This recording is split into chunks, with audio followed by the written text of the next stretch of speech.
The iconic 1970s superhero known for yielding the lasso of truth is back, and this time the DC Comics franchise is betting on a woman to win the summer box office battle.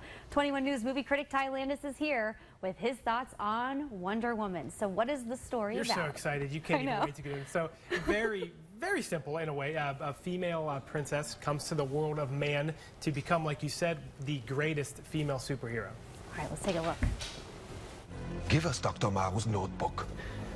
Where'd I put that thing? Stand back. All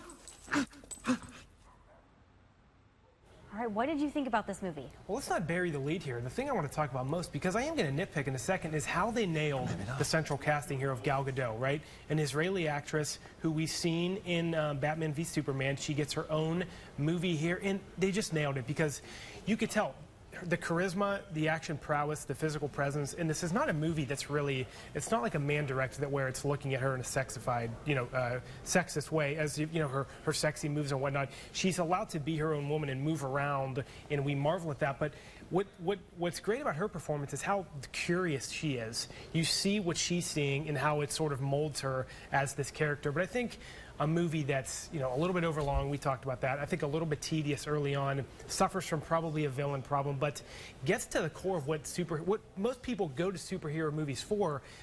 We get these Batman, these Superman films where the characters, the superheroes feel like moody teenagers. We mentioned that. She's her own woman who's doing that. She feels like a superhero for the greater good. She's fighting for the greater good. This gets back to that main appeal that we go to these movies for, in a sense.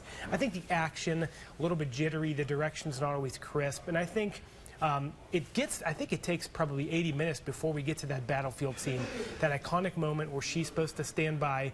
There's this no man's land. She's fighting against the Germans. She goes out there where Chris Pine and all these other guys, we can't go out there. She goes out there. It's this iconic moment where she dons this. This is where the character sort of comes of age, in a sense, fighting all these characters.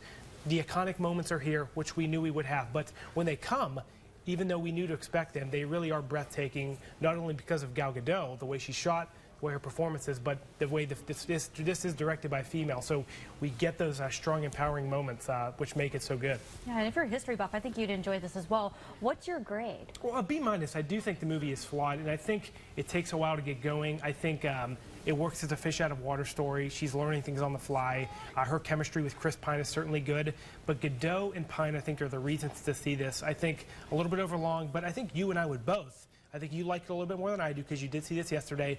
Would you recommend this? Maybe not to, we know the people to recommend this to, but real quickly, would you recommend this to just a random person who is maybe not familiar with the DC universe? Yes, because you don't have to know the backstory. They explain it to you. And also, I think it's kind of empowering to see her in this role evolve. She's almost got an aura about her that it just makes the story that much more deep. I just think it gives it depth, and then also at the same time, you don't have to love the superhero part. There's a whole storyline here. Sure. It's an actual movie within a movie, I think, at the same time. Well, she nails it, and I think we're going to get the obvious sequel because this is going to do great money, and it's great because I mentioned you before, female directors don't often get their due. Patty Jenkins, who directed this is her first movie since Monster 13, 14 years ago with Charlize Theron. Wow. Really good story for her. Gadot just nails it here as well. She's going to own it this weekend. All right, well, thanks you, Ty, so much for owning that review, and we will have much more on the show when we come back, so stay with us.